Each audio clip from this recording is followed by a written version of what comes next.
à toutes et tous. Grand plaisir de vous retrouver, de partager ce moment.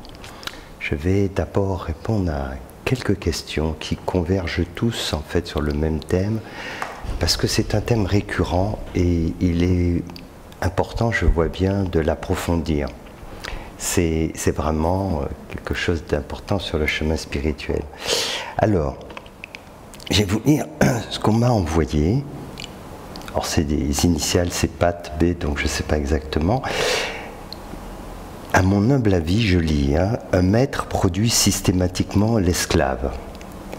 L'esclave n'est rien d'autre qu'un bon élève, aspirant lui-même à devenir un bon maître. Ainsi le maître, l'esclave et le bon élève ne font qu'un, voilà pourquoi nous devons de les bannir, tous trois, de nous-mêmes, si nous souhaitons réellement libérer notre conscience.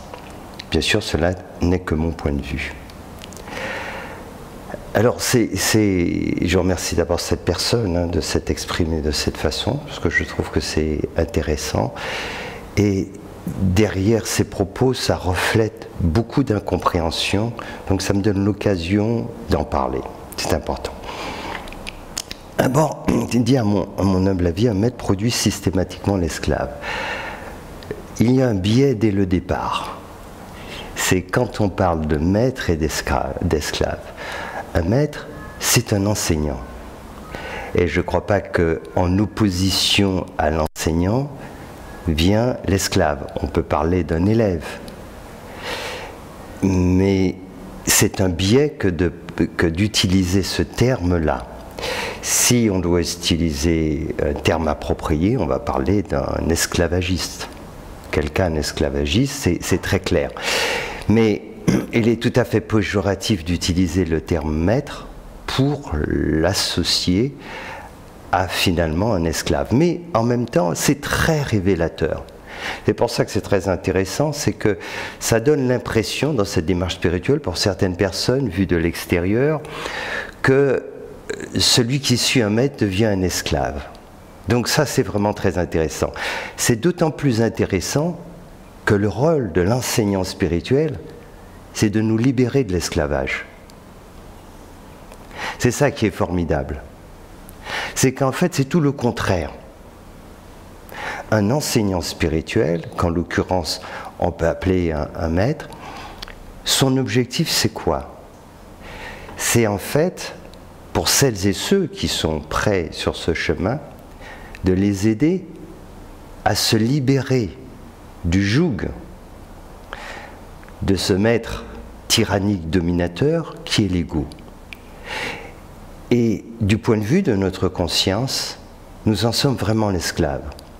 Alors le paradoxe, il est là, c'est qu'en fait, l'enseignant spirituel, il n'est pas là pour nous asservir, il est là pour nous libérer de l'esclavage, car nous sommes les esclaves de notre ego.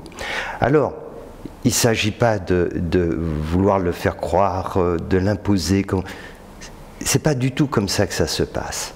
Et là aussi, je vais revenir sur ce point parce que c'est très important, c'est cette notion d'élève.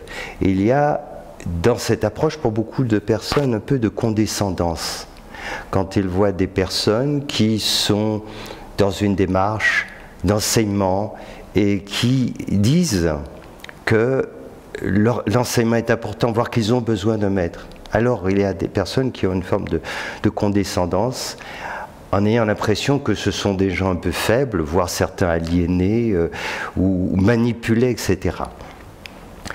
Il y a beaucoup de mélange dans tout cela. Ça ne veut pas dire pour autant qu'il n'y a pas des gens qui sont égarés et qu'il n'y a pas des gens qui veulent manipuler, mais ça on en trouve dans tous les domaines. Mais si on parle de l'enseignement spirituel, avant de pouvoir être enseigné auprès d'un maître, mais il faut faire un tel chemin, un tel chemin. En fait, un élève est une âme qui a une vraie maturité, qui a fait un long chemin avant de parvenir, un très long chemin. Surtout s'il reste auprès du maître, qui viennent mais qui s'en vont vite. Mais ça ne veut pas dire quand même, déjà pour s'approcher, c'est qu'il y a un chemin qui est accompli. Évidemment, après, il y a toutes les stratégies de l'ego pour créer de l'évitement. Mais je vais en venir en détail parce que c'est très intéressant d'approfondir cela pour que vous compreniez à quel point on peut retourner la situation. L'enseignant spirituel, son rôle, c'est de faire nous des êtres libres, hommes et femmes, de nous aider à sortir de notre état d'esclavage. Donc c'est tout le contraire. C'est vraiment important de le comprendre. Alors, un enseignant ne fait pas de prosélytisme. Il s'adresse à ceux qui veulent l'entendre et il ne peut enseigner qu'à des personnes qui sont prêtes pour cela. Donner des enseignements à travers des vidéos, à travers des conférences, à travers des livres, c'est accessible à tout un chacun. Et chacun prend ce qu'il veut. D'ailleurs, on voit bien aussi comment ça crée de la confusion. Je reviendrai aussi sur cet aspect, parce qu'on peut faire dire finalement aux écrits tout ce qu'on veut. Chacun y trouve un peu ce qu'il veut. Donc, c'est pour cela qu'il arrive à un moment donné, pour l'âme qui a suffisamment cheminé, à ce moment-là, d'arrive un moment où elle sent qu'il est pas important, pas opportun, vital, essentiel de pouvoir être enseigné sur la façon de parvenir. Mais ça demande du temps, et quand on n'y est pas, alors on n'a pas envie du tout de cela. Et pour continuer un petit peu ce qu'a écrit notre ami, l'esclave n'est rien d'autre que bon élève, aspirant lui-même à devenir un bon maître. Bon, il y avait quand même au départ l'esclave, l'élève et le maître. Là, n'aspirant qu'à devenir ceci. En fait, ce qu'il faut bien comprendre, ce monde phénoménal est soumis à la loi de la dualité. Quand un être s'éveille, c'est pas parce qu'il s'est éveillé qu'il va produire de l'obscurité et de gens qui ne sont pas éveillés auprès de lui. Il ne suffit pas d'aborder les choses de cette façon. Si on est une femme, on peut toujours contester ce fait-là, parce qu'on se dit, si je me considère une femme, alors il y aura le besoin d'un homme, et ainsi de suite. Ok. Mais il ne suffit pas de se dire, il n'y a qu'à. Ce monde est régi sous la dualité. Et nous faisons partie de cela quand nous nous incarnons. Homme-femme, des émotions qui changent, des sentiments, c'est pareil, nous sommes soumis à cette grande loi. Alors, il ne suffit pas de se dire, s'il n'y a plus d'élèves, il n'y a plus de professeurs. Ok. S'il n'y a plus d'enfants, il n'y a plus de parents. Ok. Donc je peux décider que j'arrive dans ce monde, je n'ai pas besoin de parents. Ça ne sert à rien. Mais ça ne marche pas, en réalité. Ça ne marche pas. Alors, là, derrière tout ça, il y a une confusion.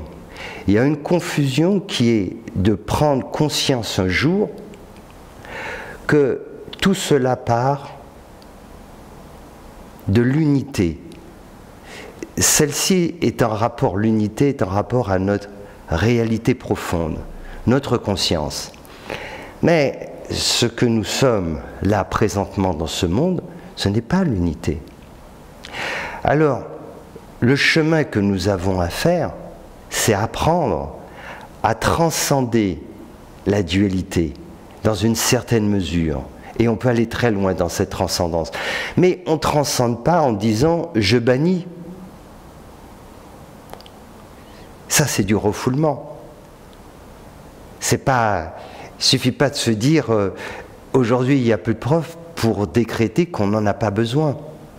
Donc c'est une erreur à ce niveau-là. Il y a beaucoup de confusion. Donc c'est vraiment important, je pense, de détailler tout cela pour que vous compreniez. Parce qu'en fait, ce sont des des éléments qui sont pris comme ça, qui sont sortis de leur contexte, et c'est bien là tout le danger. Quand on chemine seul à un moment donné, on lit des choses et on les interprète, et on peut vraiment s'égarer à ce niveau-là. C'est très intéressant parce que derrière ça aussi, et je vais lire autre chose pour parler pourquoi il y a une telle détestation du maître. Parce que c'est ça, c'est de la méfiance, c'est plus que cela, à un moment donné, ça devient ainsi. Alors, on va en parler. Mais d'abord, il y a autre chose, parce que ça converge. Et c'est pour ça que j'ai eu plusieurs questions. Je me suis dit, ça sera intéressant d'en parler, parce que c'est bien de poser ces questions. Parce que je sais que des personnes s'interrogent, donc c'est bien de l'avoir fait. Donc, qui n'a pas non plus, c'est un pseudo, hein, puisque c'est marqué si c'est vrai, donc je ne sais pas de qui il s'agit. Mais bon, alors qu'il faudrait expliquer pourquoi le nombre d'éveillés affirme que nous sommes tous déjà éveillés, que le chemin est de revenir à soi. D'abord, si nous sommes tous déjà éveillés, il n'y a pas besoin d'emprunter un chemin. Hein. On est déjà éveillés. Alors, c'est une question vraiment intéressante parce que, c'est une remarque en tout cas, et une question aussi, elle touche un point sensible, c'est une grande confusion. Je vais raconter une toute petite histoire très courte pour illustrer ma réponse. Parce qu'effectivement, si beaucoup disent si on est déjà éveillé, donc ça ne sert à rien. Voilà, il suffit de revenir à soi. Donc c'est une formalité.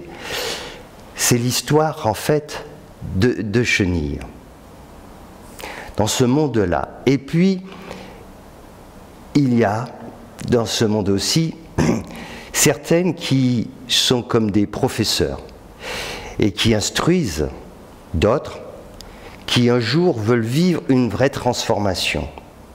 Elle leur explique comment il faut vivre cette transformation pour un jour devenir un papillon. Comment vivre cette chrysalide. Et puis, il y a une chenille qui intervient dans le groupe et qui dit tout ça, c'est du blabla.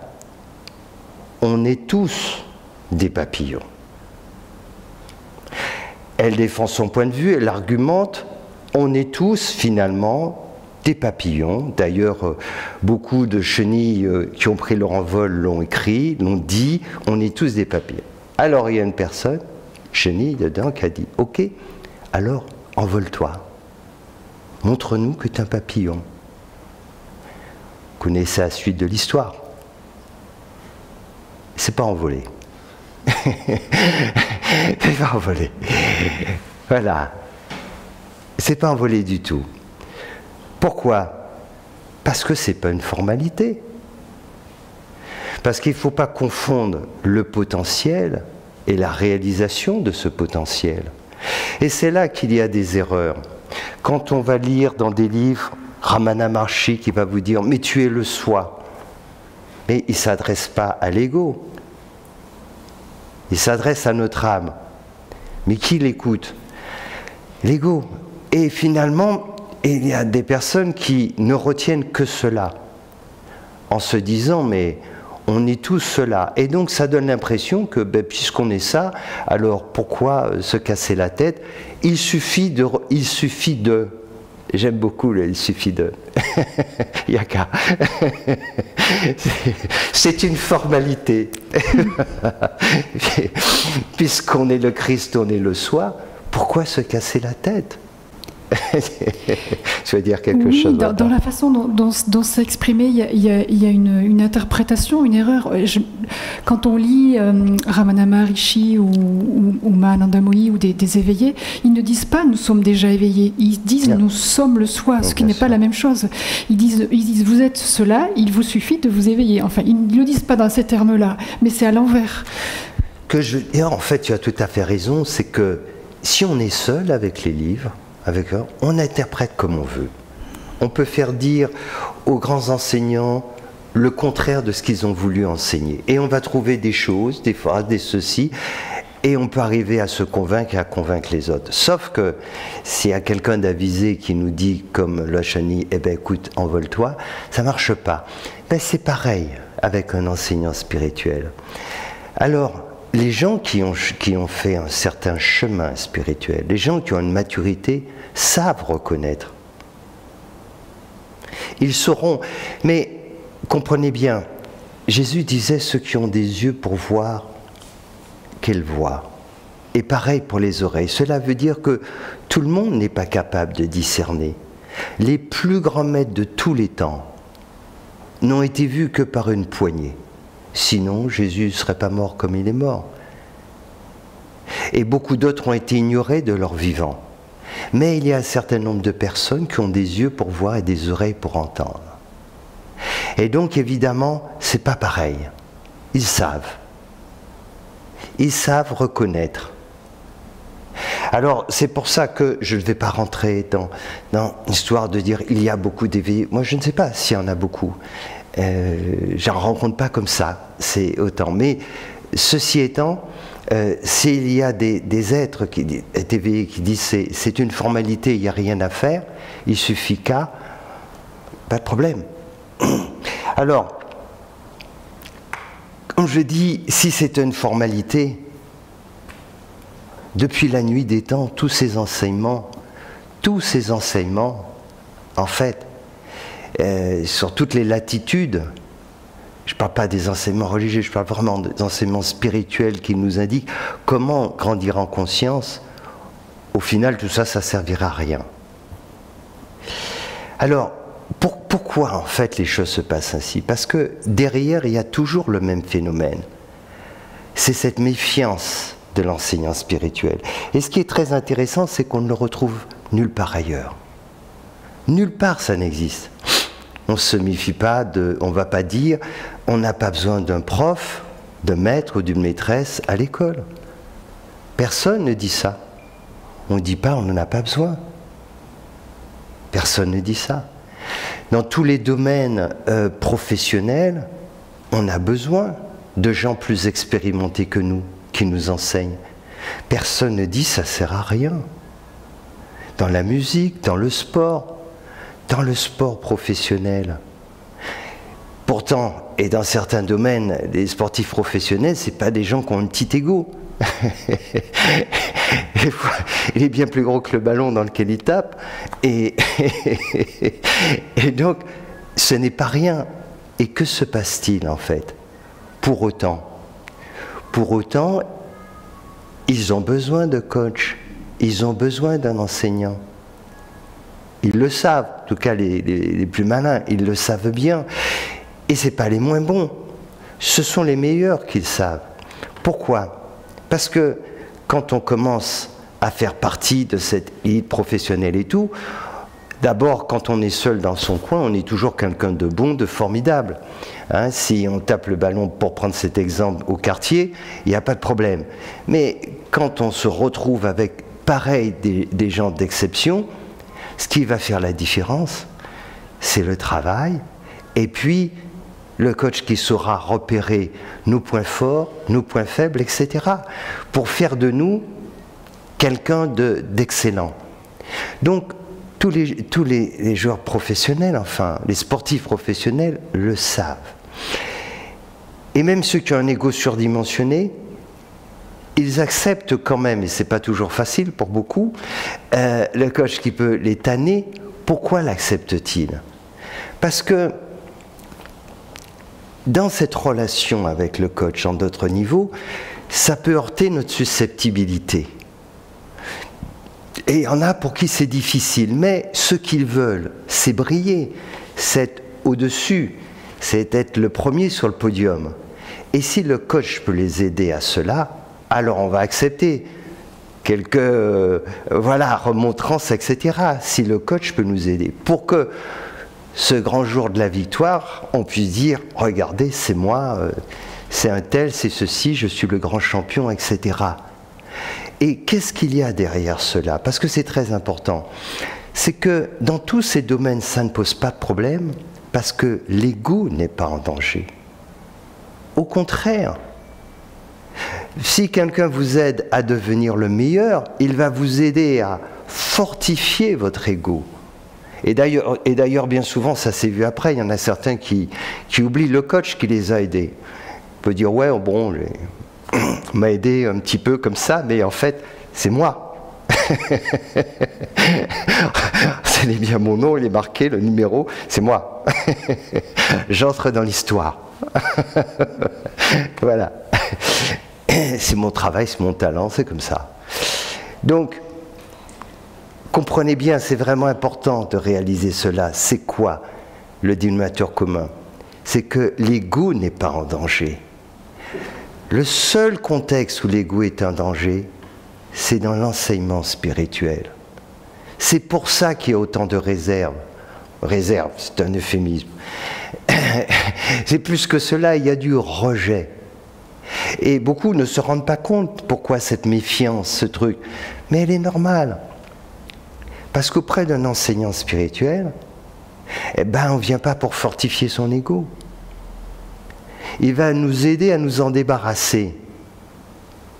Et ce n'est pas ce que l'on veut. Notre ego ne veut pas ça. Il veut être plus fort, le meilleur, le ceci. Je suis le plus grand des éveillés. Ça n'a aucun sens. Donc en fait, c'est ça le problème. Il faut le comprendre. C'est pour ça qu'il y a autant de réactions, autant d'aversion, autant de méfiance. Parce que c'est la seule relation qui met en danger vraiment notre ego. Il n'y en a pas d'autre. C'est la seule relation où là, on est en danger de mort.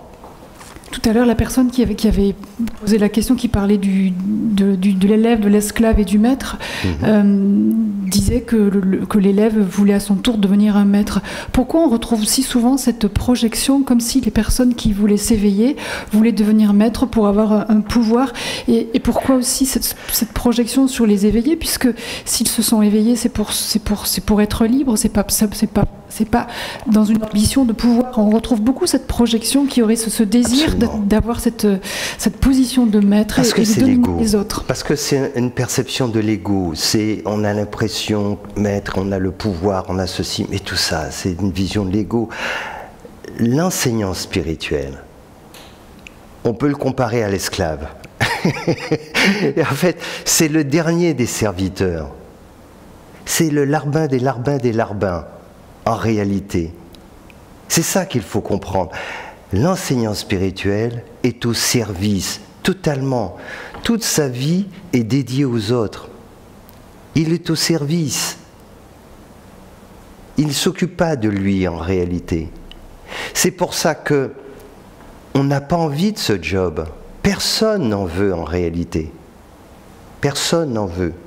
Je te rappelle d'ailleurs, Brenda, à ce propos, cette personne qui avait autant cheminé et qui était venue auprès de moi et qui voulait vraiment que je l'enseigne. Il y en a eu beaucoup, mais là c'était un cas.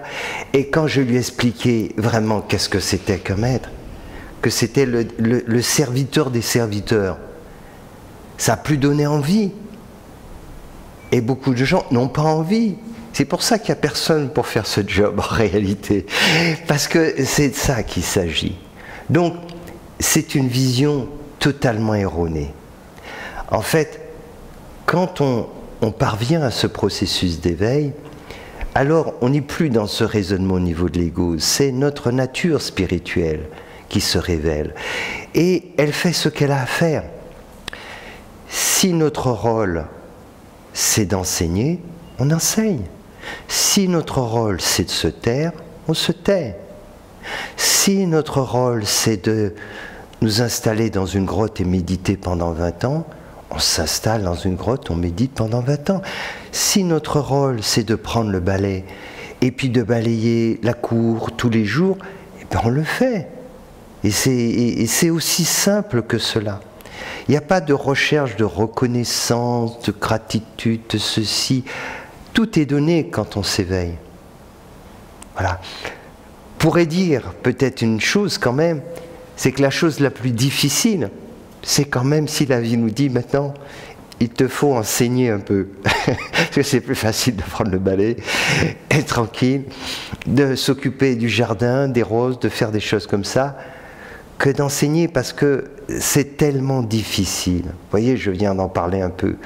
Il y a tellement d'incompréhension. Et beaucoup de personnes sont dans cette crainte, cette suspicion, ne sont pas forcément prêts à vivre ce cheminement. Et donc, on vient auprès d'un maître poussé par notre âme, mais on est armé par notre ego. Donc, vous voyez, c'est ça qui est compliqué. Donc, c'est un point qui est vraiment important, et j'espère que ça va aider beaucoup d'entre vous à mieux comprendre ces confusions. Voilà, de ne pas tomber dans ces biais quand on parle de maître et d'esclave, ça n'a rien à voir. Et surtout, c'est tout le contraire, j'en ai parlé tout à l'heure. Le rôle de l'enseignant spirituel, c'est de nous libérer. Mais on n'impose pas la libération, c'est comme l'amour. L'amour, ça ne s'impose pas. L'amour, ce n'est pas un viol. Si vous n'êtes pas prêt à recevoir cet amour, personne vous l'impose, vous force. Il n'y a rien dans tout ça. C'est pareil, il n'y a pas chercher à convaincre, ça n'a pas de sens. Chercher à convaincre, c'est toucher l'autre au niveau du mental. Vous n'arriverez pas à aider quelqu'un à s'éveiller en cherchant à le convaincre cérébralement. Il faut toucher l'autre au niveau du cœur. Le cœur et la conscience. Parce que le mental, un jour on est convaincu, quelque temps après, on a d'autres questions, on s'interroge, on doute, on revient. C'est le propre du mental.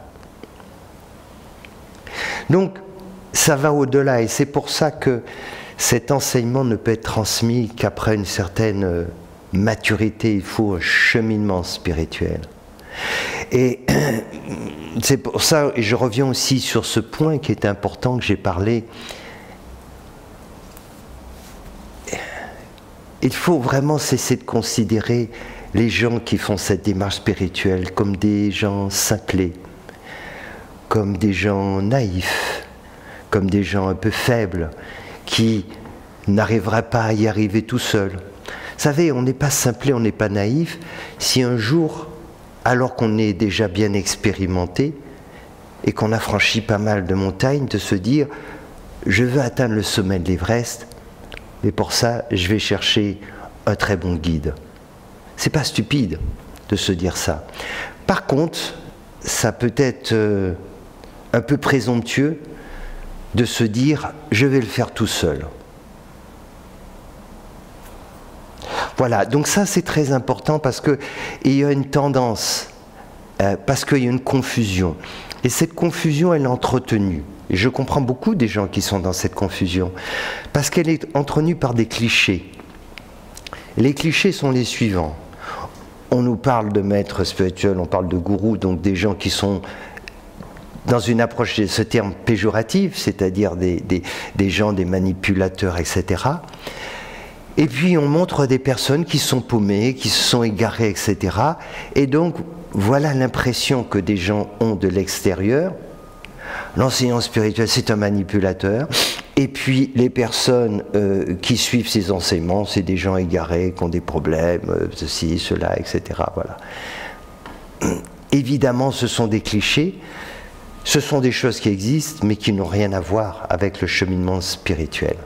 Pour finir sur ce thème, il y a une autre personne qui disait « Merci Swami, puissiez-vous nous parler un peu plus de ceux qui n'ont pas besoin de maître spirituel pour s'éveiller, car il y en a. »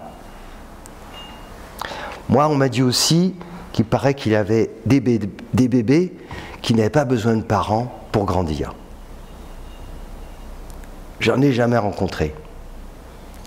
Alors, là-dessus, c'est important de comprendre. Ce qui crée de la confusion, c'est que on a une vue à un instant T. Je vais vous expliquer, vous allez bien comprendre. Et cette question, elle est vraiment pertinente, elle est intéressante. Si vous regardez une personne un jour, vous rencontrez quelqu'un aujourd'hui, vous passez la journée, et à la fin de la journée, vous dites « je sais tout de cette personne ». C'est quand même présomptueux. De penser connaître tout de cette personne, quand elle était enfant, quand elle était adolescente, qu'elle est ceci, etc., vous la voyez à un instant T, une journée. Et bien sur le plan de l'âme, c'est la même chose. Dans cette vie, et encore, c'est moins que ça, parce qu'on voit la personnalité, mais on n'a même pas la vision de l'âme. Mais c'est pour donner l'exemple. Il y a tout ce cheminement qui s'est fait au niveau de l'âme. Et donc nous ne savons pas tout cela. Alors c'est pour cela qu'il y a des êtres qui ont déjà franchi ce cap, qui ont grandi en maturité. Et donc quand on les voit arriver dans ce monde, eh ben, hop, ils s'éveillent tout simplement naturellement et on se dit, ben voilà, il y a des gens qui s'éveillent, bien sûr, parce qu'ils sont parvenus à maturité. Mais il faut un long processus pour ça, un long processus de nombreuses vies. C'est ça qu'il faut qu'on... Et ça, on ne peut pas s'en rendre compte, on ne le voit pas comme ça. On ne peut pas le voir chez quelqu'un. Mais la plupart des êtres qui sont parvenus à cet éveil, ainsi le disent. Voilà, ils ont cheminé, etc. Et certains qui parviennent, hein, juste dans cette vie, comme j'expliquais, ils ont un long parcours. D'autres se réincarnent. Ils sont déjà partis sur des plans de conscience supérieurs, ils reviennent. Donc là aussi, pas de confusion. Et ça doit se comprendre quand même, parce que cette approche qui demande autant de temps, et qui finalement n'est pas une formalité, on voudrait que ça se passe tout seul, que ça puisse déclencher comme ça, etc.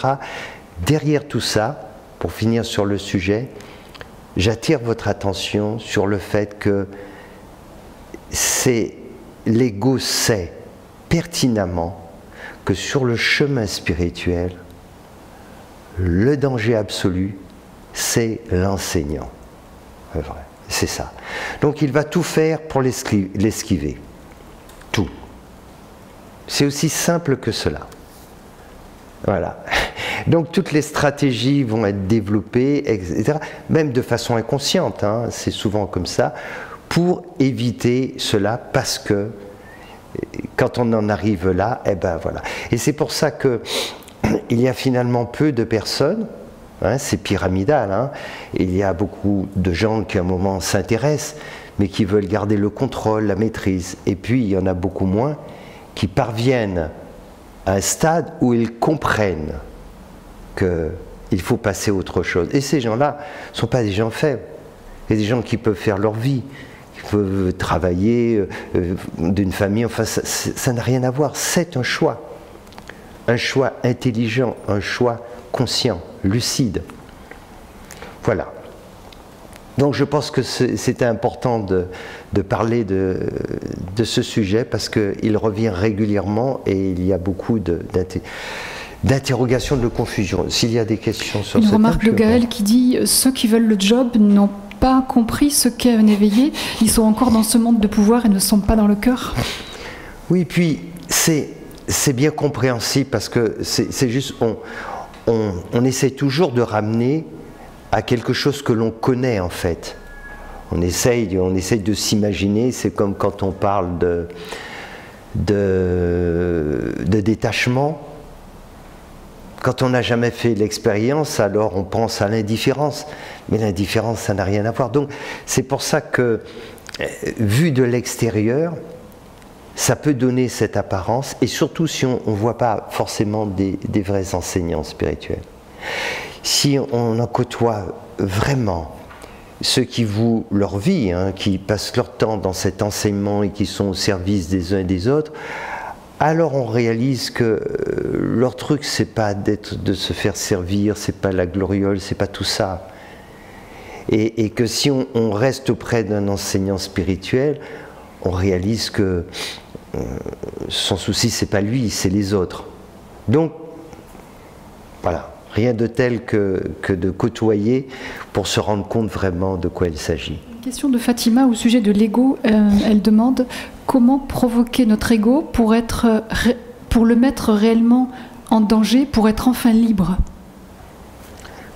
Venir auprès d'un maître. et ne pas s'enfuir. Veiller auprès d'un maître et essayer de ne pas s'enfuir, de tenir au moins 24 heures, sans être obligé, parce que ça peut pas se faire autrement. Voilà, c'est la seule façon de le mettre vraiment en danger, notre ego. C'est d'accepter vraiment de tout entendre. Et c'est pas une formalité. Voilà, c'est cette acceptation. Elle me dit qu'elle arrive. Voilà, accepter de tout entendre, parce que là aussi c'est un point qui est très intéressant. L'enseignant le sent bien par rapport à la réaction de l'autre, sa maturité. Et bien souvent, il faut prendre des gants, il faut dire les choses de façon à ne pas trop heurter. Parce qu'on peut sentir que l'autre n'est pas prêt à entendre certaines choses. Parce que parfois, si on parle très directement, ça peut créer une telle réaction que la personne ne supporte pas, elle s'en va. Ça arrive. Donc c'est pas simple. Entre le fait, et j'ai beau, c'est mon cas aussi, et tout le monde le sait, enfin, quand on vient me voir et que des fois j'ai besoin de dire des choses importantes, je demande toujours à la personne, tu es bienvenu voir un enseignant spirituel. Voilà, tu veux que je te parle comme un maître, oui. Mais parfois quand je le fais, la réaction n'est pas toujours évidente. Voilà. Donc c'est quelque chose à à prendre en considération. Plus on est prêt, plus on a fait ce chemin, plus les choses sont fluides. Et certaines choses qui peuvent paraître difficiles pour certaines personnes sont très simples pour d'autres. Voilà. Et à un moment donné, c'est cette soif. On a différentes étapes. D'abord, on évite. Après, on regarde un petit peu de loin. Après un moment, on s'approche, mais on est sur ses gardes. Et puis arrive un moment donné où on y va vraiment. Et là, c'est autre chose. C'est-à-dire qu'on ne veut aucun ménagement, on n'attend qu'un compliment, on ne veut rien de tout ça. On veut que l'enseignant nous dise « Ok, qu'est-ce qui manque pour parvenir ?» Et c'est là qu'on peut vraiment enseigner. Mais bon, faut arriver à ce stade. Le bonheur. C'est quelque chose de vraiment très intéressant parce que là aussi il y a un besoin de comprendre de quoi parle-t-on. Dans notre approche conventionnelle, en fait, on se dit que on recherche tous le bonheur d'abord. On sait que nous recherchons tous les êtres humains, mais pas que nous, les animaux aussi. On recherche tous le bonheur. Rarement on recherche le malheur. Mais parfois il y en a qui recherchent le malheur en pensant que c'est comme ça qu'ils atteindront le bonheur. Bon, chacun son truc. Mais ce qui se passe, c'est qu'il y a cette fameuse loi de la dualité qui fait que il existe toujours le contraire. Voilà. Que ça soit dans le domaine matériel, mais aussi sur les plans plus subtils, le plan mental, émotionnel. On vit des émotions opposées, des pensées, etc. Donc, notre recherche du bonheur, généralement, elle va se faire. Pour nous, le bonheur, c'est le côté relation conjugale, ça dépend à quel âge, évidemment, mais relation conjugale, familiale, professionnelle, sociale.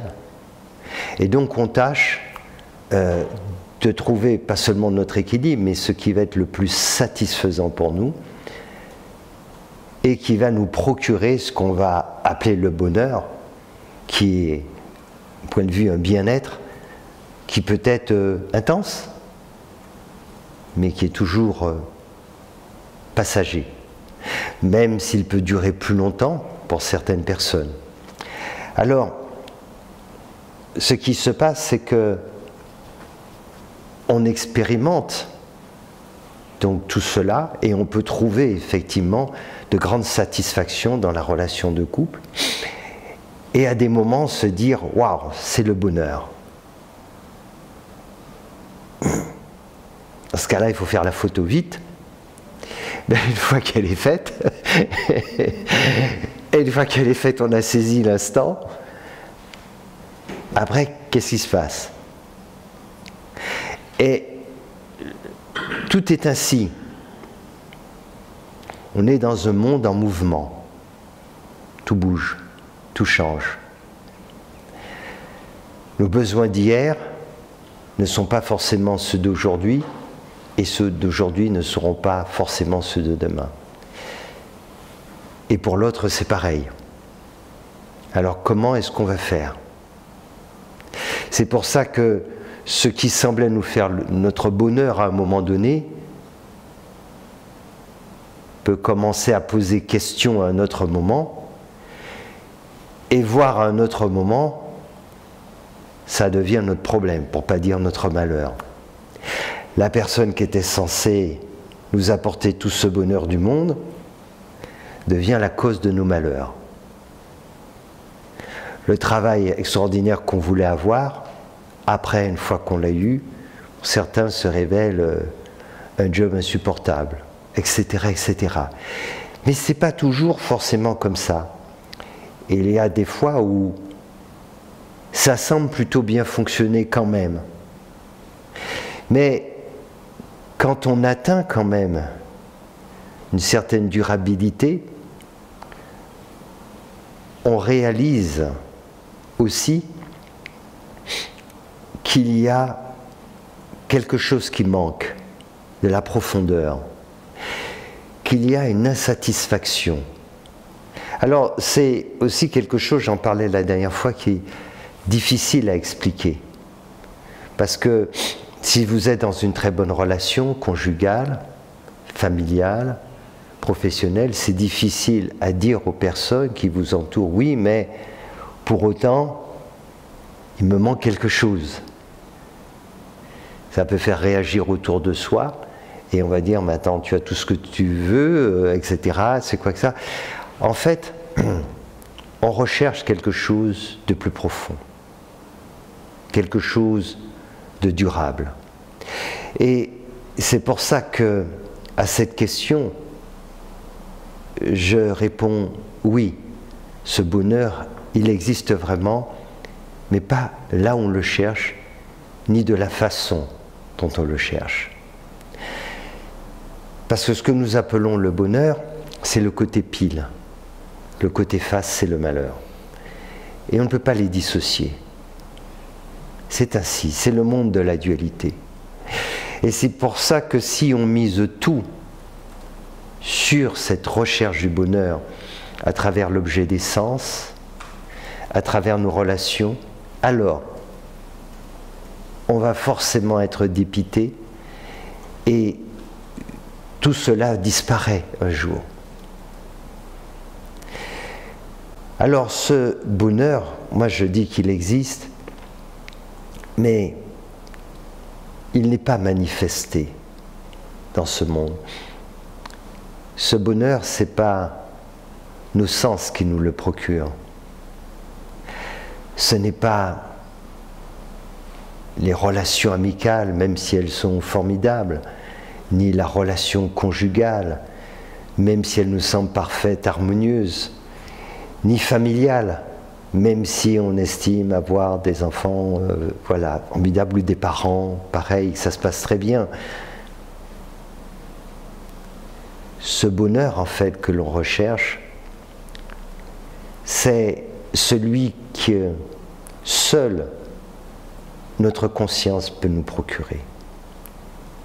C'est cela, en fait. C'est en fait un état. Et ça, nous ne pouvons pas le vivre à travers les expériences humaines ordinaires. Nous ne pouvons pas vivre cela. Et c'est pour ça que, à un moment donné, dans tout notre cheminement, quand je parle de cela, je parle sur plusieurs vies. Et il arrive un moment donné, on ne cherche plus à trouver ce bonheur dans ce monde. On sait qu'il se trouve en nous, qu'il est notre réalité suprême. Et c'est pour ça que ça interpelle des personnes qui voient des gens qui ont tellement de possibilités pour réussir dans le monde, pour réussir sur le plan matériel, professionnel, intelligent, qui pourraient fonder une famille, tout cela, et qui finalement renoncent à tout ça. Et vu de l'extérieur, on peut se dire, mais c'est dommage, tu as tout pour réussir dans cette vie, tu as tout. Qu'est-ce que tu vas chercher? Et là, ça devient vraiment incompréhensible. Alors qu'on a les moyens d'être riche, de vouloir, au contraire, pas de rechercher la pauvreté, l'extrême pauvreté, mais le dépouillement, de pouvoir vivre une relation de couple, familiale, etc. Et certains, très tôt, y renoncent parce que c'est la maturité de l'âme dont je parlais. Et c'est pour ça qu'il y a autant d'incompréhension. Les gens ne comprennent pas. Alors certaines personnes sont venues vivre une expérience de couple, mais différente. Une relation qui sera moins basée sur l'attente de ce que l'autre peut nous donner, plutôt une relation basée sur un soutien pour cheminer sur un parcours spirituel. Voilà. Mais quoi qu'il en soit, il arrive un moment donné où il y a cette prise de conscience. Mais il faut du temps. Alors, c'est pour cela que rechercher le bonheur dans le monde, je ne dis pas pour autant qu'il faut renoncer à vivre des choses agréables, mais il faut comprendre la nature de ce monde. Voilà. Quand on veut posséder quelque chose, il faut bien se dire que cela risque de créer de l'attachement. Et que finalement, c'est la chose que l'on veut posséder qui, sans doute un jour, va nous posséder. C'est ça, en fait. Donc il faut garder cela à l'esprit. Tout ce qui va nous créer du plaisir va créer de l'attachement. On sera incité à rechercher cela. Donc, c'est pour ça que si on veut vraiment trouver ce bonheur, alors il faut aller chercher cet équilibre en nous. Et le jour où on parvient à trouver ce centre, le jour où on parvient à libérer notre conscience, à vivre cet état de béatitude où rien ne manque, rien, sur aucun plan. Il n'y a plus rien à chercher, il n'y a plus aucun désir.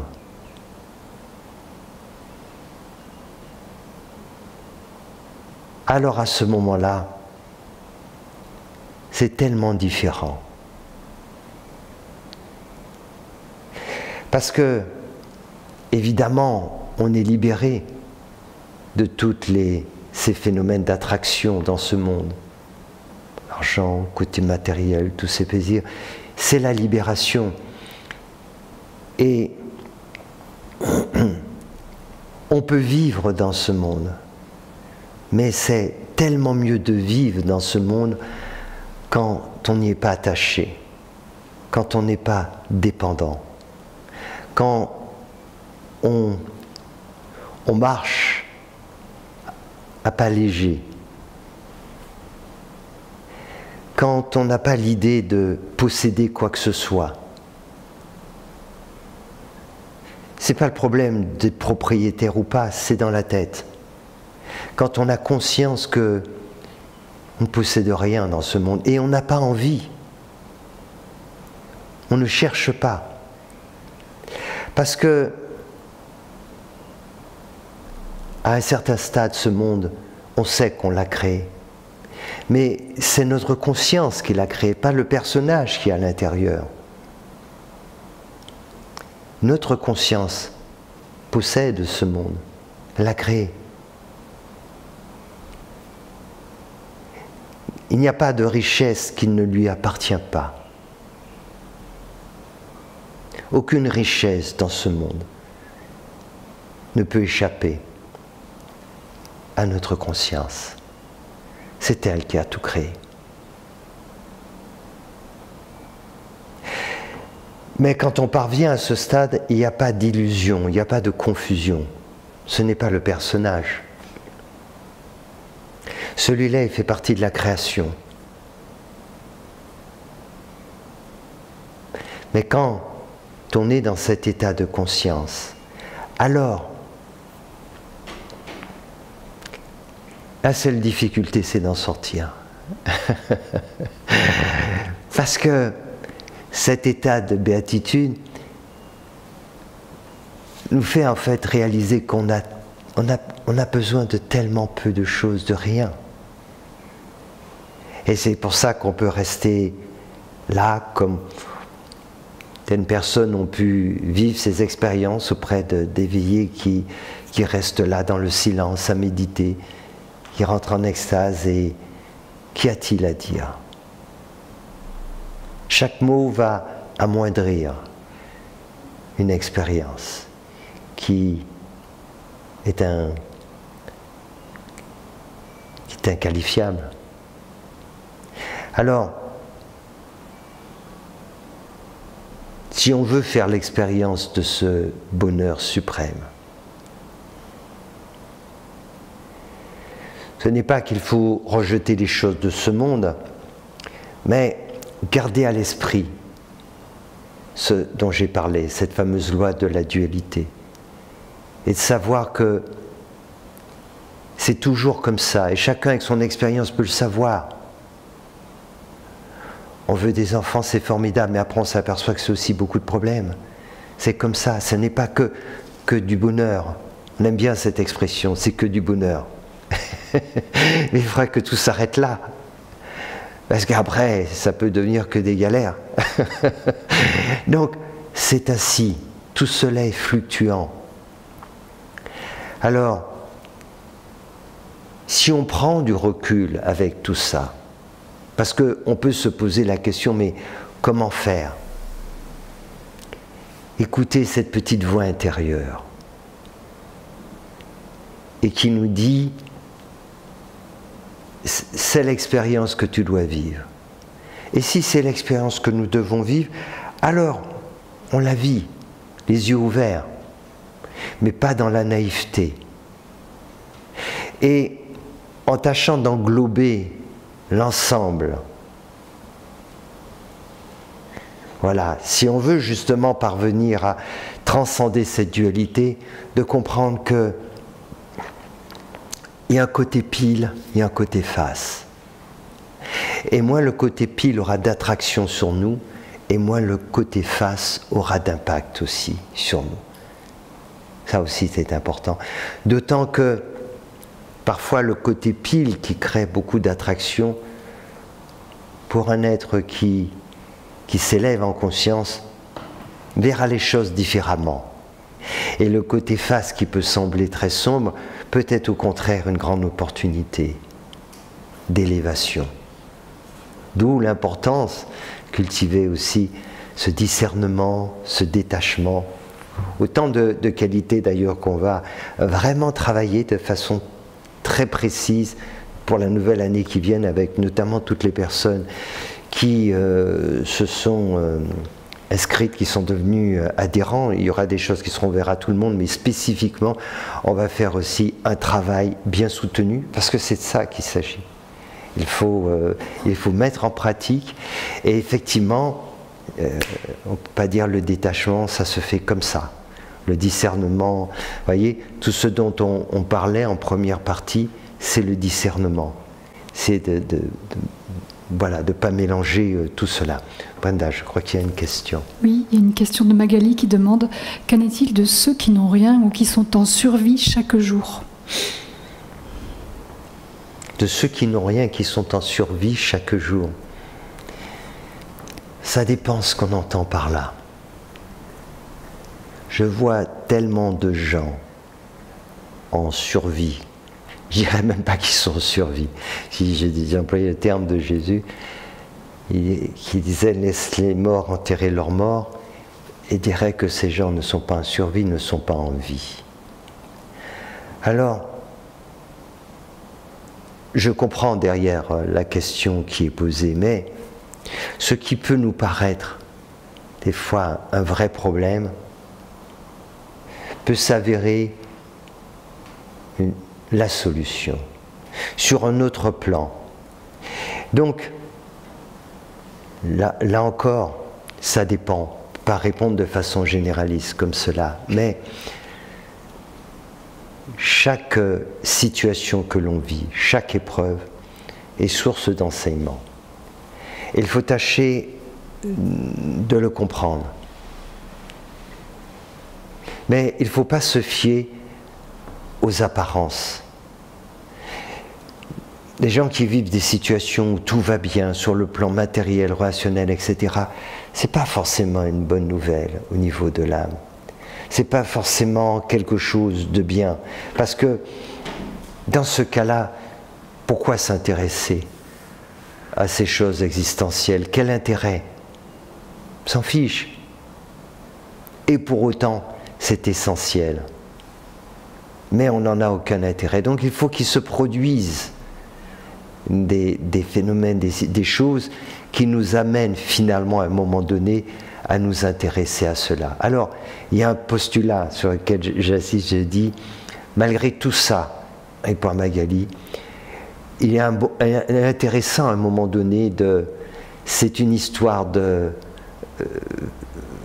face to face. Tu t'adresses vraiment à Dieu directement et c'est quelque chose de clair, c'est-à-dire le postulat dont je parlais, c'est de considérer que la vie n'est pas contre toi. Et donc, que la situation que tu vis, elle ne peut pas être contre toi. Elle a du sens pour ton âme. Alors après, cette réponse, elle peut venir qu'après cela. Elle ne peut pas venir avant. Si avant on est contrarié, si avant on est... et je comprends qu'on puisse l'être, vu tellement de choses, des gens dans la souffrance, accidents, etc., handicapés, dans l'extrême pauvreté, je comprends, mais quand on voit l'autre sur le plan de l'âme, des fois je vois des gens qui vivent des situations terribles, et je leur dis, waouh, quelle chance, tu arrives au bout. Tu vas bientôt te libérer, etc. Mais je ne peux pas l'expliquer toujours de cette façon. Déjà qu'on me prend des fois un peu pour un zinzin, si je dis ça direct à la personne, elle ne va pas comprendre. Mais certaines personnes le comprennent. Il y a des gens qui ont beaucoup cheminé et qui en fait ont accepté leur truc mais veulent comprendre. J'ai rencontré beaucoup de gens qui me disent je sens qu'il y a quelque chose que je n'arrive pas à comprendre. Et là, à ce moment-là, ben, ça devient plus facile. Et il y a certaines personnes qui disent mais tu sais, toutes tes galères, c'est toi qui as voulu ça. Tu as voulu, c'est pas parce que tu as fait des choses qui étaient mal, c'est tu as voulu pour accélérer le processus, pour t'éveiller en conscience. Voilà, donc ce qui t'arrive, c'est bien, et voilà, et donner des conseils. Donc, voilà, pour répondre un petit peu à cette question de Magali. Magali reprécise dans le chat, elle dit « Je pensais aux enfants de Madagascar, comment eux appréhendent-ils le bonheur, si je peux dire cela ainsi ?» Ils font moins la gueule que les enfants en France et dans beaucoup de pays occidentaux. Et ils ont le sourire plus facile, le rire aussi, ils s'amusent plus facilement, etc. C'est ça le paradoxe. C'est-à-dire qu'il y a de vraies difficultés et en même temps, quand demain est incertain, et plus qu'incertain, alors il n'y a qu'une chose qui compte, c'est aujourd'hui, c'est maintenant. Et ça, c'est un travail tellement énorme pour les Occidentaux.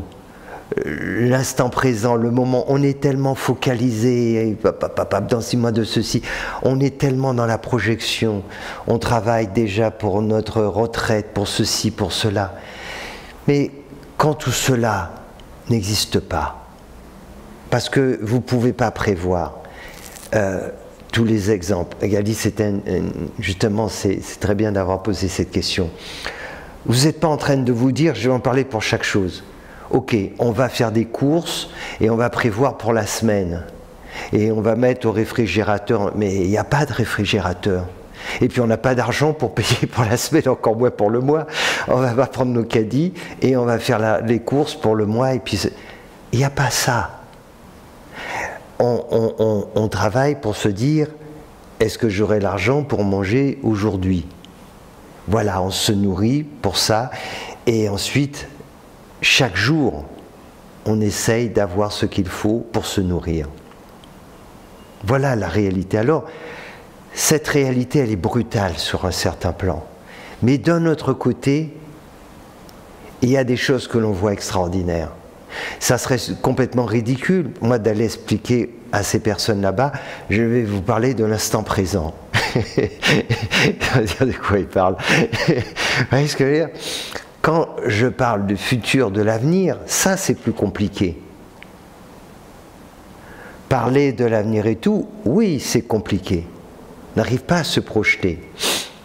Mais parler de l'instant présent, on y est. Et donc, concrètement, ça veut dire quoi? Ça veut dire que chaque occasion qui est donnée de sourire, ils la saisissent. Chaque occasion qui est donnée de rire, ils la saisissent. Chaque occasion qui est donnée de partager, ils la saisissent. Chaque occasion qui est donnée de s'amuser avec 3 fois rien, la saisissent. Parce que demain, on ne sait pas. Même pas demain, ce soir, cet après-midi. On est malade, on n'a pas l'argent, on ne sait même pas si on pourra être soigné. Combien de gens meurent? Nous, on en a vu tellement. Et qu'on aide justement, et qui pour 3 fois rien vont mourir parce qu'ils n'ont pas l'argent pour se soigner, pour acheter des médicaments. Donc, il y a quelque chose de terrible d'un côté, et d'un autre, une situation qui nous projette dans cet instant présent. C'est pour ça qu'on devrait faire... il y avait une émission comme ça qui s'appelait, je crois, Vie ma vie. Et c'était, ça serait très intéressant pour les personnes qui vivent l'Occident, enfin dans le confort, d'aller vivre, j'allais dire 1 semaine, ça paraît beaucoup, 3 jours, de tenir 3 jours dans la case en tôle et de vivre, voilà, comme ça, dans ces conditions, et réaliser qu'on ne peut penser qu'à tout à l'heure. Au mieux, est-ce que j'aurai l'argent pour demain, pour manger, etc. Et là, ça change vraiment notre mode de fonction. Et c'est une expérience extraordinaire. C'est pour ça que c'est pas si simple. Et qu'il y a des pauvretés matérielles qui est terrible, que l'on peut voir, que des gens vivent, mais de notre côté, la pauvreté, la misère spirituelle, elle est encore plus affligeante et elle nous accable beaucoup plus dans les pays riches. C'est cela. C'est pour ça que il y a aussi un vrai échange et que beaucoup de personnes sont surprises quand elles découvrent justement Madagascar et des endroits aussi pauvres, des gens de se dire mais comment ils font? Comment ils font pour rire, comment ils font pour sourire, et puis on peut passer un peu de temps, mais on n'entend pas les gens forcément se plaindre. Vous voyez ce que je veux dire? Et nous, on est dans un mode de fonctionnement où en fait, c'est une litanie, on est tellement comme cela. Et là aussi, ça s'explique parce que tout le monde est dans la même galère, donc on va se plaindre à qui? À qui on va se plaindre? Et l'État n'est pas là pour nous aider, donc il n'y a rien à faire, il faut se débrouiller, etc. Donc c'est réglé de ce côté-là.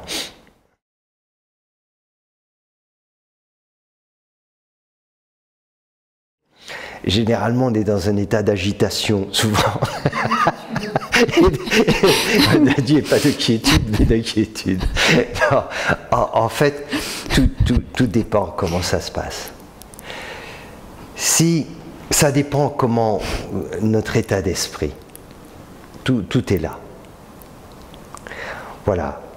Si on a franchi vraiment un cap, où on est vraiment prêt à être enseigné, on n'a aucun problème avec ce que l'enseignant peut nous dire, on est vraiment dans cette simplicité, il nous dit, bah, tu sais, il ne faut pas faire ça, et que tout ça c'est très fluide, alors on peut réaliser que c'est tellement simple. On peut vivre des choses où on se dit, mais tout ça me semblait compliqué. On peut réaliser des tas de choses qui se déroulent autour de nous dans notre vie. Et on se demande, mais comment ça se déroule simplement? Je crois qu'il y a ceux qui font cette expérience autour de moi. On peut se rendre compte qu'il y a une vraie fluidité, que c'est simple, etc. Parce qu'en fait, c'est simple. À condition de s'abandonner à notre conscience. Notre conscience, elle sait ce qu'il faut faire. Où, quand, comment. Et si on ne met pas de résistance, il n'y a plus de problème. Il n'y a plus de problème. Quand on a besoin d'un lieu, et à des fois on se dit, on cherche par exemple quelque chose, on peut chercher, mettre des ceci, de cela. Mais si on est connecté, si on sait que ce n'est pas le moment, on ne va pas chercher. Et puis, quand c'est venu le moment, on ne va pas chercher non plus, on va trouver. Parce que la chose, elle arrive à nous. C'est aussi simple que cela. Donc, on peut vivre cela et se dire, mais tout semble tellement simple. Et oui, tout peut devenir très simple. La difficulté, c'est quand on y met l'ego. C'est ça, en fait. Donc, pour répondre très clairement à ta question, ça dépend de notre état d'esprit. Si on est prêt vraiment à lâcher prise, si on est dans une relation de confiance et tout ça, mais bien sûr, on peut se laisser totalement envahir, ressentir cela. Et plus que cela, mais peut nous aider vraiment à résoudre des tas de choses qui seraient très compliquées. Mais voilà, il faut savoir l'écouter à ce moment-là. L'écouter, pourquoi? Parce qu'il se fait l'écho de notre voix, la voix de notre conscience. Voilà, pour qu'un jour on puisse entendre notre propre voix. Et c'est ça qui est vraiment difficile. C'est de voir des choses qui peuvent vraiment nous inquiéter et de pouvoir... Cette voix qui nous dit, mais tout va bien. Quelque chose que l'on voudrait fuir, on dit, mais c'est exactement ça que tu dois vivre. Et si on arrive à accepter, à faire cela, alors on comprend rapidement le sens.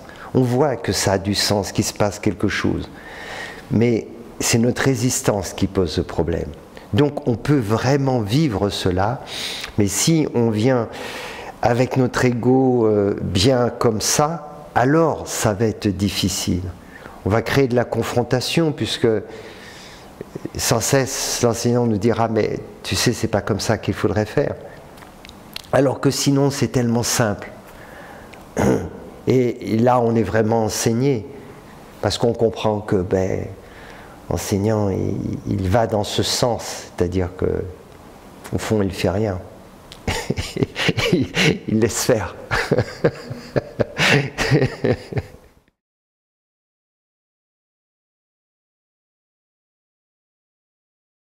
Bien sûr.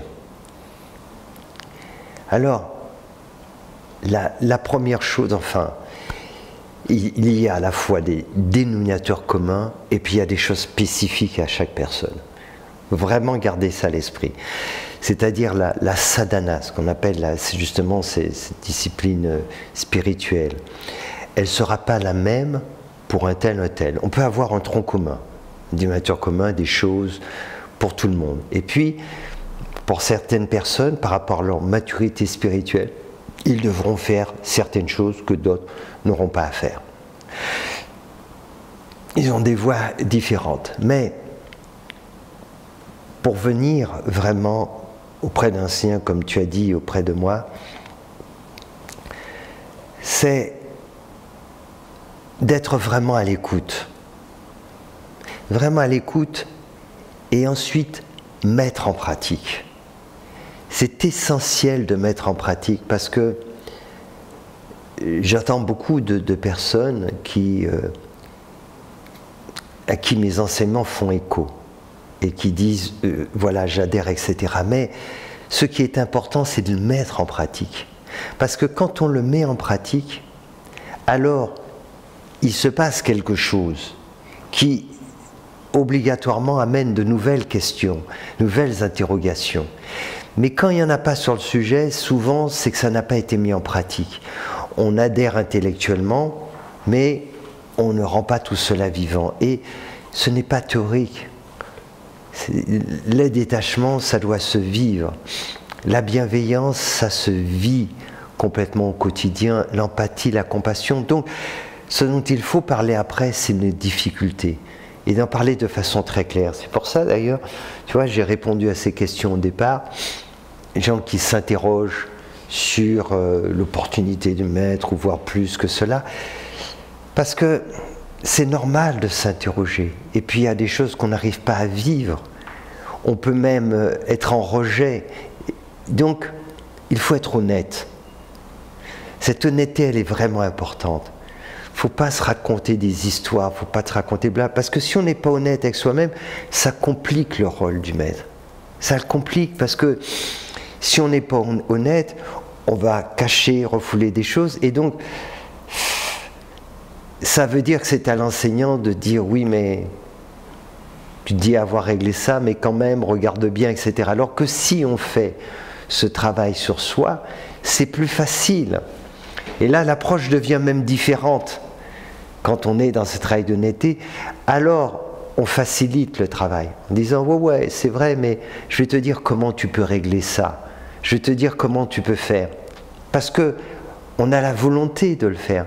Mais si au départ, on n'est pas concerné, si on cache un peu ce côté-là, etc., c'est plus compliqué. Donc, de l'écoute, la mise en pratique, de l'honnêteté, vraiment. Et puis, voilà, être dans cette, je disais, ouverture d'esprit et dans cette bienveillance. C'est vraiment très très important parce que il faut entretenir ce climat parce que l'ego est à l'affût. L'ego va toujours, il est en embuscade pour créer le problème, pour créer l'incident, pour créer ceci. Donc, il faut être attentif à cela. C'est vraiment important. Voilà. Et après, il y a les choses dont je parlais qui sont des choses bien spécifiques, l'on peut dire, aux uns aux autres, par rapport à leur parcours, à leur sadhana, à leur cheminement. Parfois, il y a des gens qui viennent et qui me disent voilà, je sens que je dois venir auprès de toi et qu'il me faut être célibataire, il faut vivre. Et puis, des gens, je dis non, surtout pas, tu n'es pas prêt pour cela. Et puis, le contraire, c'est ça aussi. Des fois, dire bah non, tu es venu pour vivre maintenant ce célibat, etc. Donc, tout cela, ça ne peut se faire vraiment que si on vient auprès d'un enseignant spirituel en étant clair. Et ça, c'est une autre chose, c'était une très bonne question ce que tu as posé. Il faut de la clarté. Combien de fois cela s'est produit, on vient me voir, mais voilà, la difficulté, elle est là. Si tu viens me voir en tant qu'enseignant spirituel, alors je dois me comporter en tant que tel. Toi, tu vois, Lima, tu es médecin. Si on vient te voir, si on vient voir une copine, on vient voir une copine. Mais si on dit, moi, je suis venu te voir toi en tant que médecin, qu'est-ce que tu fais? Tu lui dis pas les choses vraiment, tu lui dis bon, machin, etc. Non, tu dois lui répondre en tant que tel, puisque la personne vient te voir comme cela. Donc c'est pareil. Mais la difficulté, c'est qu'il y a beaucoup de confusion et qu'il y a vraiment des personnes, quand on s'exprime vraiment, quand je m'exprime en tant qu'enseignant, alors c'est pas toujours évident d'entendre les choses. C'est pour ça que j'en ai parlé un peu avant. Cette écoute est vraiment importante. Voilà, plus on a envie de cela, plus c'est simple. Après, ça devient très, très fluide, il faut avoir envie. Oui, il y a une question. C'est pas une question, c'est une remarque de Laurence qui dit « Vivre auprès d'un maître spirituel, c'est que du bonheur ». Alors quelqu'un lui a demandé, c'est Magali qui lui a demandé si elle vivait auprès d'Amédée ou d'un autre maître. Et Laurence a répondu qu'elle a vécu ce bonheur dans les années 80, quand elle a vécu quelques mois auprès du maître Omram Mikhaël à Ivanov. Oui, alors ceci étant, je comprends, il y a des gens qui ont eu l'expérience de rester auprès d'Ama, qui sont venus voir aussi Ama et tout ça. Bien sûr qu'on a des moments formidables, c'est sûr, mais il faut être clair. Les personnes qui sont les plus proches, qui sont vraiment dans l'entourage de l'enseignant spirituel, sont là parce qu'elles ont soif de s'élever en conscience. Et donc, ça veut dire qu'elles recherchent cet enseignement. Et c'est toujours ce que l'on dit à propos de tous les enseignants, que ce soit Mananda Moy, que ce soit Sai Baba, que ce soit tous les enseignants. On se dit, ceux qui sont vraiment restés tout proches, ça n'a pas toujours été facile, pour employer un euphémisme. C'est normal. Et Ama, c'est pareil. Donc, ce qu'il faut se dire, c'est que oui, c'est du bonheur pour notre âme. Après, que notre ego peut être un peu bousculé, c'est normal, sinon ça n'aurait pas de sens. Donc là-dessus, faut être bien clair. Ce que l'on recherche quand on est vraiment à un certain stade en tant qu'aspirant spirituel, c'est pas le bonheur, c'est l'éveil. Pas le bonheur qui va nous dire on se sent bien. De cela, c'est comme je prends l'exemple du sportif de haut niveau. On s'en fiche. On n'est pas là pour dire on cherche de ne pas être trop bousculé. On veut être bousculé. Notre objectif, c'est le podium. C'est la victoire. Donc on ne va pas dire au coach sois gentil, parle-moi gentiment, ne me fais pas ceci. Non, c'est tout le contraire. Voilà. Et donc, alors ça ne veut pas dire qu'on est dans la brutalité, c'est pas de ça qu'il s'agit. Mais il faut comprendre qu'il y a des choses, des mots qui peuvent être dits à un moment donné que l'on peut ressentir comme extrêmement brutal, alors que les autres ne vont rien comprendre, ils vont se dire, ils ne vont pas comprendre ce qui s'est passé, mais comme c'est le petit truc qui va toucher l'ego, c'est son point d'attache et qu'il faut l'aider à se libérer, alors ça peut se produire. Et si on n'est pas demandeur de cela, alors on va se rétracter. C'est comme ça qu'il y a des gens qui sont restés très longtemps et qu'il y a des moments, ils ont craqué, ils ont parti, ils n'ont pas... De toute façon, ils cheminent. C'est pour ça qu'il faut bien se rendre compte que, en fait, le temps que ça demande, l'éveil, tout cela, c'est pas le problème du maître. On peut y parvenir tout de suite, à l'instant, c'est juste, est-ce qu'on est prêt pour cela? C'est juste ça, en réalité. Si on est prêt, c'est réglé, c'est facile. C'est pas... mais voilà. Donc, plus on va dans ce sens, mieux c'est. Voilà. Mais c'est vraiment un état d'esprit. Je veux dire juste encore une chose là-dessus. Ça me ramène sur notre ONG Cœur et Conscience, et parce que c'est une expérience qui est vraiment intéressante, aussi pour comprendre cet état d'esprit. On a une cinquantaine de personnes qui travaillent en permanence là-bas, dans le cadre de nos actions humanitaires sur place pour s'occuper des familles, des enfants, etc. Et quand je viens, en mission avec les équipes et tout ça, voilà, différentes actions à mener, et puis les personnes viennent souvent me voir. Et après, je tâche de voir les uns et les autres individuellement. Alors, quand on vient me voir, généralement, c'est pour me demander quelque chose. Voilà, on me demande est-ce qu'on peut améliorer ceci ou cela, on tâche de faire au mieux. Mais ça va dans le sens quand on cherche à demander quelque chose. Et puis, on a une personne qui faisait vraiment exception à cette règle, j'en parle, qui en fait demandait à me voir uniquement pour la même chose, toujours. Quand elle venait me voir, c'était la responsable de notre service social. Elle me dit, je viens vous voir. Elle n'avait rien à me demander qu'une chose. Qu'est-ce que je peux faire pour m'améliorer? C'est la seule chose qui l'intéressait. Rien d'autre ne l'intéressait. Et enfin, je lui disais, écoute, t'as vraiment bien progressé, il y a ça. Ça l'agaçait. Et je ne suis pas venu pour ça. Mais qu'est-ce que je dois faire pour progresser? Qu'est-ce que je peux faire de mieux? Elle est partie de rien. Quand je dis de rien, c'est-à-dire qu'elle n'avait aucune formation en tant qu'assistante sociale. Elle a été formée par notre responsable qui, elle, avait déjà 10 ans d'expérience et qui avait une formation. Elle est devenue la meilleure de toutes, autodidacte. Et ensuite, la responsable, un jour m'a dit, tu sais, je vais en faire mon adjointe. Je me suis dit, comment?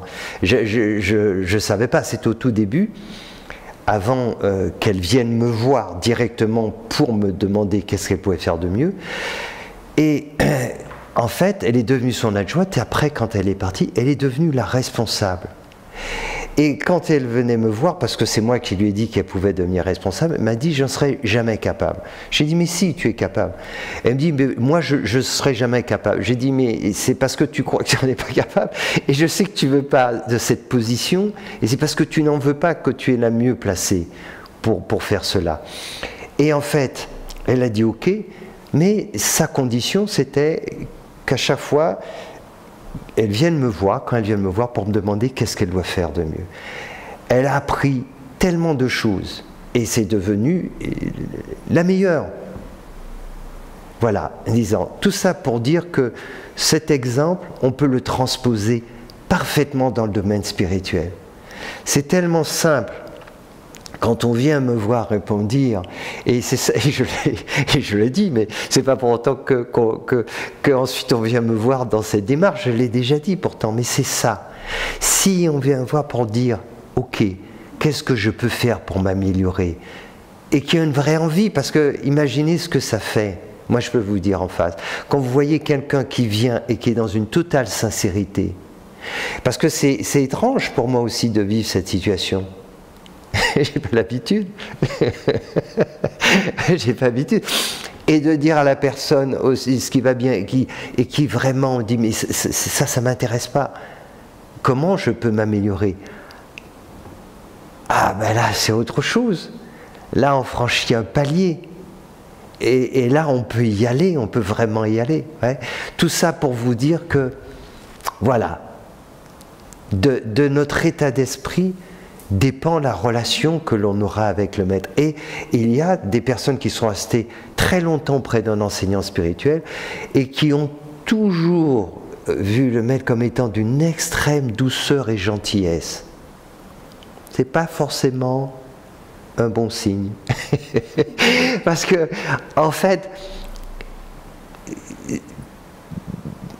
parfois, enfin, il y a des personnes qui ne sont pas prêtes à cela, et elles peuvent rester très longtemps, des années, et que l'enseignant sait qu'elle aura du mal à parler, donc il y en a à qui il ne dira pas. Ça sera une façon différente d'enseigner, mais voilà. Donc, j'espère avoir été clair pour vous expliquer vraiment que tout cela dépend de votre attitude, voilà, et qu'en fonction de cela, eh ben, le maître révélera des facettes qu'il ne pourra pas forcément révéler dans d'autres circonstances.